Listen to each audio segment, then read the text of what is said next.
Então, naquela época, o mestre nos ensinava as tradições, que são tradições que vêm da formação dos antigos iniciados sacerdotes através do Egito e através do mundo hebreu de hoje.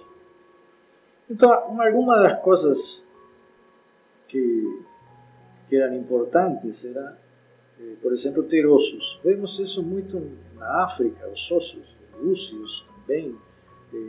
Algumas pessoas tiram ossos e não búzios. Mas, em realidade, é a ideia da morte e da eternidade.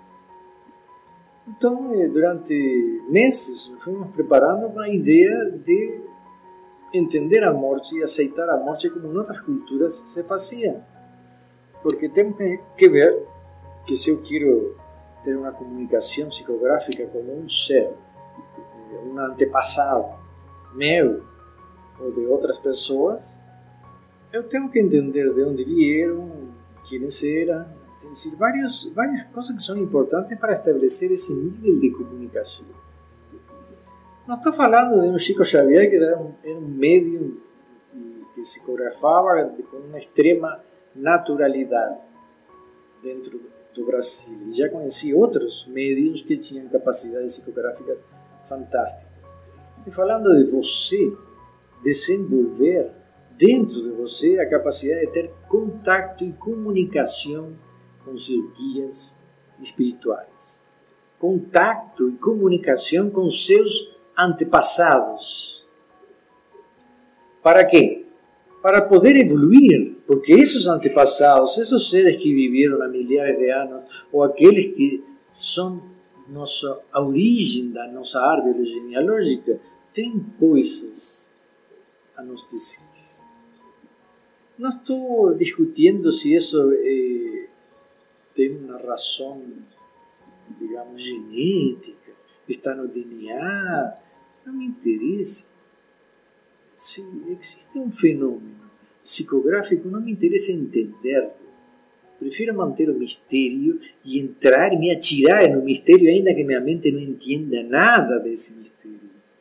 As pessoas que vêm e dizem, porque isto acontece por isto, acontece por aquilo, quando eu quero acordar, querem impor suas ideias ignorantes sobre um fenômeno místico que é um mistério. Impor algo, uma razão sobre um mistério, é tentar destruir a própria experiência. Tentar explicar o amor é uma tentativa de desintegrar o amor como um fenômeno químico do cérebro ou das glândulas, a liberação, digamos, de feromônios. Como se atinge um estado, como se conquista o amor através de uma liberação de feromônios. Bom, não quero discutir isso. O que quero falar hoje trata justamente de você desenvolver a capacidade de se comunicar com aqueles que podem ser seus guias amanhã.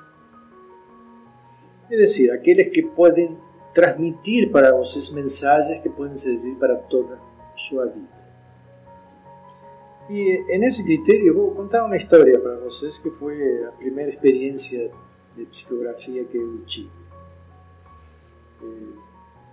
Experiência válida, digamos assim, não? Porque antes eu tinha tido outras práticas, outras experiências, mas para chegar a essa experiência tive que passar, como falei, por uma série de, digamos assim, de tradições que são necessárias para ter os primeiros contatos. Para mim foram necessários, talvez para outras pessoas não seja. Estou contando minha experiência e vou contar a experiência quando eu tinha 19 anos, que foi há muito tempo, porque cometi vários erros e os erros me ensinaram coisas e através disso fui desenvolvendo-me. Se desenvolve e se cresce através do erro, não do acerto. Então, naquela época, claro que eu tinha medo da morte. Os filmes de terror que existiam tratavam sobre a morte, cemitérios, coisas terroríficas. Então, a ideia da morte, a experiência de contactar com um ser que não está vivo, existe dentro de nós como um bloqueio a sentir algo. Então, antes de entrar na prática, na experiência mística, você tinha que desenvolver no sentido de superar o medo patológico que todo ser humano tem à morte. Não estou falando do medo normal, que uno tem quando vai atravessar na rua, olha para um lado, bom, olha porque não quero ser atropelado, isso é normal. Tem um certo grau de medo normal, mas sobre a morte existem medos muito mais profundos do que as pessoas podem imaginar. Quem diz, não tenho medo da morte, então é uma negação absoluta a seus próprios medos. Todos temos medo da morte, do vácuo.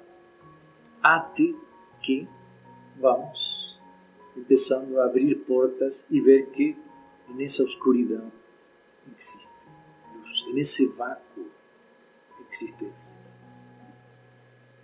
uma vida que nos traz.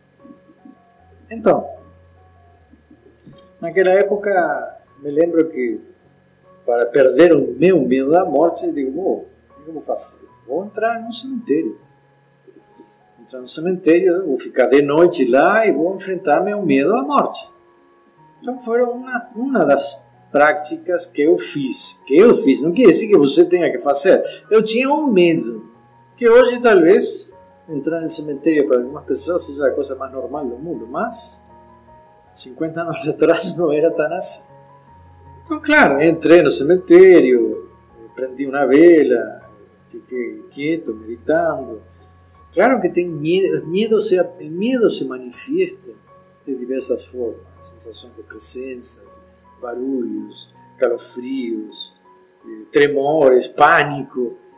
E eu acho que eu passei por todas essas experiências nessa noite que fiquei no cemitério. Até que me despertei ao outro dia de manhã em cima de um túmulo, tranquilo e sereno. Sobre o cemitério vamos a seguir falando porque algumas das experiências que se fazem no cemitério, que são experiências interessantes, são importantes para este desenvolvimento da psicografia. A perda do medo da morte que eu fiz, a experiência que eu fiz, eu acho que cada um tem que perceber como o medo da morte se manifesta em você. Quais são as coisas que você mais teme e enfrentá-las? Ir atrás delas e superá-las. Acho que isso é uma das coisas que ajuda ao momento que você vai se entregar a ter contato com uma outra consciência. Por outro lado, eu estou começando com a psicografia, porque eu acho que a psicografia é uma das formas mais interessantes de ter contato mediúnico com outros níveis de consciência e conhecimento, sem a perda total da consciência. Se vemos em muitos livros e textos que dizem que a psicografia implica a perda da consciência para poder incorporar um outro nível de consciência, outro ser, eu acho que isso é um erro crasso de quem talvez nunca fez psicografia, simplesmente avaliou, analisou coisas que viu, escreveu e transformaram isso em um dicionário. A pessoa que faz psicografia perde sua consciência. Não perde sua consciência. Por isso eu acho extremamente interessante começar o fenômeno e a experiência da psicografia e da mediunidade com práticas desta natureza, porque vocês mantêm um hemisfério cerebral ativo e o outro adormecido. E isso é importante, você não perde sua consciência, você está entrando em um estado e você sente que seu organismo reage a isso, mas você continua sendo você. Então, o maior medo de perder a consciência, de perder-se a si mesmo, quem eu sou, onde que eu estou, a perda de meu ser, de meu Jorge, minha identidade. Isso não acontece de uma forma plena, acontece de uma forma muito leve e a psicografia pega um hemisfério cerebral e você começa a escrever. E o outro se mantém ativo, então o medo é muito mais controlado. Então, como primeiras experiências dentro do mundo das experiências paranormais, é uma das mais interessantes que se possa ter. Então, digamos que a primeira experiência que eu fiz foi essa do cemitério. Mas, passado um tempo, eu carregava uma sacolinha com terra de cemitério, uma sacolinha branca com uma fita preta. Sempre que eu tocava meu bolso, pegava a sacolinha e veia que a terra está aí, a terra onde todos nós vamos, a ideia da morte. Ossos. Tocava, tinha ossos guardados, então, tinha os ossos, tinha a terra, sempre estava com um nível de consciência da morte, da eternidade, da morte e da eternidade, de uma forma constante, para não desligar de essa ideia, para não ter medo dela, enfrentá-la, aceitá-la, conviver com ela. Passaram 2 ou 3 meses em el qual todo um grupo que estávamos estudando esse tipo de práticas, aprendimos e aceitamos, digamos assim, essas tradições antigas, tanto dentro do judaísmo, que se tem pedra que se coloca no túmulo, que representa a eternidade, e dentro do conceito egípcio dos ossos e a terra que se carrega, que é a terra de nossa terra. Quando se sai de um país e se vai para outro país, se leva sempre essa terra que tem a ver com nossa identidade e nossa origem. A tradição de quando passava uma caravana levando um defunto, uma pessoa que faleceu, nós tínhamos que parar todo o que estávamos fazendo e acompanhar essa pessoa até o cemitério. E nesses meses que nós estávamos fazendo essa experiência, vários de nós tivemos a chance de ter essa parada, cruzar frente a nós, digamos assim, um funeral e nós acompanhar, parar frente à morte, respeitar a morte. Essas tradições são extremamente importantes. Se você quer iniciar uma experiência em práticas mediúnicas ou de psicografia, eu diria que esses elementos que nos levam, digamos assim, a perder o medo da morte, a respeitar a morte, a seguir as antigas tradições, a procurar seus antepassados, a árvore genealógica, de onde eu venho, quem eles eram, como pensavam. Temos que ver que um dos grandes problemas que nós vivimos hoje, nesse processo de evolução, de contato com o mundo astral ou com nossos antepassados, se cortou por a enorme influência das religiões, principalmente o cristianismo, que cortou a relação com seus antepassados e colocou Cristo como a figura do Salvador ao qual você se tem que unir. Antes do cristianismo, e em todo o Oriente vocês vão ver isso, o que existia no antepassado. Pai, meus avós, meus tataravós, a origem de minha família. Então, existiam altares, e existem altares no Oriente ainda, sobre os antepassados, no qual a família faz suas ofrendas e faz seus pedidos. Não pede a alguém que não nos conhece, que talvez nem nos viu nunca. Pede a um pai, a um avô, a um tataravô, que é a herança dessa família. Então, o cristianismo cortou com esses métodos de conexão com os antepassados e colocou um intermediário, um filho de Deus, no meio entre você e Deus.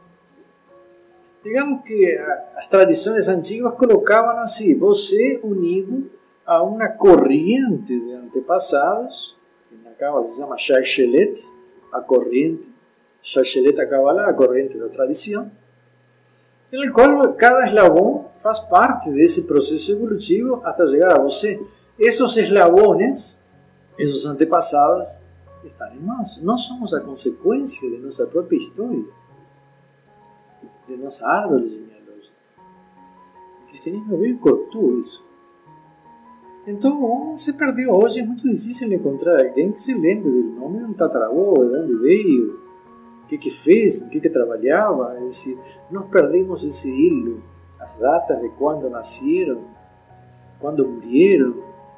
Nossa origem está totalmente dispersa e tapada com uma série de conceitos que às vezes não tem a ver conosco. Esta é minha pátria. Sim, mas minha pátria talvez era a Espanha, e talvez antes de Espanha veio com os moros, e talvez antes dos moros veio com outro alguém. Então, em realidade, quando alguém tenta reduzir o que nós somos muito mais. nosso sangue, nossa genética, nossa árvore genealógica é imensa e isso nos mostra que todos somos cidadãos do mundo, que todos podemos ser irmãos e somos, em termos reais. Então, claro que existem ideologias que tentam nos separar, existem religiões que tentam nos separar, existem pátrias que nos separam, limites territoriais, como se fôssemos um hábitat, animais que vivem dentro de um hábitat e que querem prevalecer sobre os outros hábitats. Quando você entra no mundo espiritual e você quer ter experiências místicas, esses hábitats, esses limites, esses conceitos ideológicos ou religiosos não sirven. O místico não pode estar preso a uma ideologia. O místico não está preso a uma religião. O místico não está preso a um pedaço de terra ou a uma linguagem. O místico tem que ser livre para poder atingir seus objetivos. Então, depois de passar meses nesse processo de integração, de viver tradições, de avaliar culturas antigas, de comer o que comiam os egípcios, aprendi a fazer comidas egípcias, aprendi suas canções, suas músicas. Eu tive minhas primeiras experiências. Nosso mestre nos ensinou como estabelecer contato e descobrir quem eram nossos guias. E eu fui muito por esse caminho, no início, de procurar um guia dentro do mundo egípcio, que me identificava mais com o Egito que com o próprio judaísmo. E talvez porque nosso mestre nos mostrou as aparentes diferenças entre um e outro, suas vivências, suas ideias. E eu fiquei, vou caminhar um pouco por este lado, e um pouco por este lado, um pouco por aqui, um pouco por lá, mas o Egito me chamava mais, o coração batia mais quando se falava de que país da terra negra. Que? Então, um dia, todos estavam nessa prática, já há meses, chamando seus guias espirituais, que apareciam, se identificassem, que se comunicassem. Estou falando de um plano mediúnico. Chamar o guia, porque depois que nos chama o guia, estabelece as primeiras comunicações. Quero que entendam isto. Vocês entendem psicografia como alguém que escreve e fala com os mortos. En realidad, la psicografía dentro de un proceso de evolución espiritual es para llamar a un guía espiritual, un mestre espiritual que lo acompañe en el proceso de desenvolvimiento de su crecimiento místico. Não é para falar para os outros, é para que esse guia fale com você. Empecemos as primeiras experiências místicas para escutar e escrever as mensagens que o guia nos manda. Uma coisa é falar com o meu mestre, e outra coisa, como que eu faço para falar com o guia espiritual? Tem que haver uma forma de comunicação inicial. Podia ser a clareaudiência, que também é outra forma, ou a psicografia, que era o que eu digo, a mais importante. Por quê? Porque você entra devagar no mundo místico. Entra escrevendo, sem perder consciência. Empieza a ver as mensagens, empieza a ver que existe esse fato de comunicação. Primeiro perdemos o medo, depois entramos a viver, digamos, as tradições daquela cultura, depois chamamos aqueles guias espirituais. E aí que vem minhas primeiras histórias com o primeiro guia espiritual. E naquela época já todo mundo tinha seus guias. Tem um guia assim, tem um guia assim, eu ficava, porque eu era o último, não estava acontecendo nada. Então, na época que eu estava muito ansioso por isso, eu digo, vou fazer uns 3 dias de jejum e vou fazer as práticas para chamar o guia, e tem que acontecer de alguma maneira. E, bom, passei 3 dias de jejum, prendi uma vela, botei uma tacinha de vinho, doce, um pão natural, feito com a mesma forma que os egípcios faziam, pão com mel, todo bonito, um incienso agradável. Abri a janela para que o espírito entrasse, sabe? Deixar espaço, e sempre deixava uma cadeira do lado, dentro de onde tinha meu santo, um lugar sagrado dentro da minha casa para fazer as experiências, tinha uma cadeira para que o espírito se sentasse. Sempre tinha um espaço para ele. E aí foi interessante. Foi a primeira experiência que eu tive com o meu primeiro guia. De repente empecei a sentir um cheiro, um aroma, um perfume fantástico e uma música. E aí você mexia a vela, se mexia, é bom, claro, que eu comecei a sentir um arrepio na coluna, nas sensações, porque tinha vento dentro da sala e era interessante, não tinha vento fora, era um movimento, a fumaça do incenso, todo se movimentava e de repente eu comecei a sentir, pô, que negócio este, que de repente aparece uma figura de uma mulher dançando ao meu redor, e dançando para aqui, dançando para lá, e eu enlouquecido com aquele guia espiritual que não sabia que negócio era, né? Chegava lá na minha fraternidade, todo mundo falando do seu guia tal, que foi médico, que foi sumo sacerdote, que foi um rabi, que isto, pá. E tu já, estou experimentando, estou sentindo um negócio aqui, interessante, estou sentindo algumas coisas. Claro, terminava a sala e ia para casa, aprendia e de noite ia e aquela figura, tinha um negócio na cabeça que naquela época não sabia o que era, que se chama peixém, e isso liberava um aroma incrível e o movimento daquela sacerdotisa era muito maluco, e eu achando que o meu guia espiritual devia ser um homem, um barbudo, ou um cara com a barba trançada, uma figura egípcia, e não, era uma sacerdotisa do templo de Isis. Muito louca, e eu ficava enlouquecido naquela experiência que, claro, chegava na fraternidade de manhã e o mestre me veía com umas olheiras enormes. Até que um dia, Jorge, como é esse negócio? O que é que tu estás fazendo de noite? Mestre, eu estou meditando. Estou meditando muito porque estou me interessando pelo misticismo e a comunicação com os guias espirituais.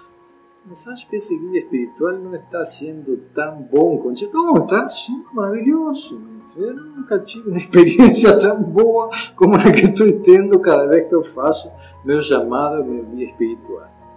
E tu já viu? Não, ainda estou tentando perceber melhor. Sabes? Não estou pensando a comunicar. Mas, de fato, eu me estava apaixonando por um espírito. E esse espírito, não sei porquê, tinha grudado em mim. Eu em ela e ela em mim. Eu disse, você pode apaixonar por um espírito? Bom, naquela época, eu era meio místico demais, não falava muito com as pessoas, estava muito introspectivo e aquele espírito era um negócio na minha vida. Até que um dia meu mestre pegou essa situação e me chamou e disse, isso acabou, ok, tu sabes. Aí, cheguei de noite, tentei chamar guia espiritual e nada. Uma noite, 2 noites, 3 noites, nada.